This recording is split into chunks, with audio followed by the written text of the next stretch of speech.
All right, she is the talk of the town, sparking a social media frenzy with pictures like these, #SharkGirl. But how did this unique Canalside fixture make its way to Buffalo? I sat down with artist Casey Riordan Millard before her talk at the Albert Knox Art Gallery to answer the question Buffalo is asking: who is SharkGirl? SharkGirl is a character that I developed about a decade ago. She's sort of the combination of my rational and irrational fears, the irrational being of sharks and the rational being of mortality and heavy issues like that. She started out as a character in my sketchbooks, and I kept her to myself. And she was sort of the way I would, complain about life and the world. And then at one point, I think this was in like 2003 or 4, I had a show, a gallery show coming up, and was told, you need to fill this room with art. And it's like, oh, what am I gonna make? And I was looking through the sketchbook, and it was just filled with these little shark girls everywhere. The minute I started drawing her on a larger scale and giving her more detail and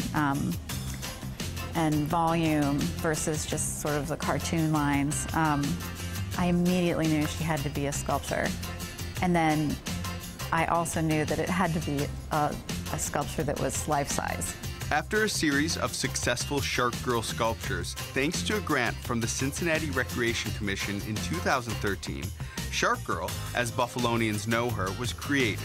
And for a certain amount of time, SharkGirl was a fixture on the Cincinnati riverfront. Finally, at some point, somebody said, well, we may need to put her in a different spot.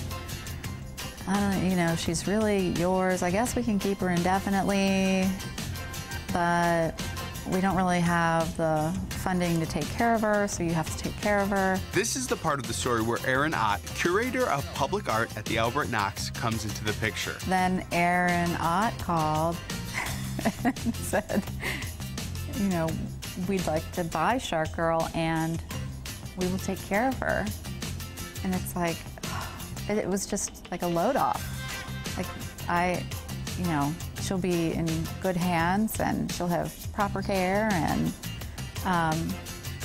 she's like a large dog that I can't control and take care of. From here, SharkGirl was placed at Canalside, where the response from Western New Yorkers was, according to Casey Riordan Millard, something very unique. I don't know, this has never happened before. And I feel like my work is really loved and appreciated in Cincinnati, and I'm given so much support there. And I'm kept really busy and constantly funded, but it still isn't, it hasn't been the same. It's been really fun. I love looking at the photos, and I think it's just fun that that there's something locally to feel a part of. It doesn't even matter what it is, but it does make you feel like you're, a part of your city. And I think that's awesome. And awesome it is, because now SharkGirl is a proud local, waiting for you to say hello. I think everybody will get something completely different, but, I do feel like I implanted this little, heart inside of her that just wants the person sitting there to be okay. And that's, I hope everybody feels like they're fine when they're sitting there. And SharkGirl is still sitting at Canalside. Make sure you go down there. And if you do take a picture with SharkGirl, share it with us on our social media. We'd love to see it. And of course, #SharkGirl, so everyone else can see what SharkGirl's up to. But right now, we're going to change gears a little bit and head to the kitchen. That's right.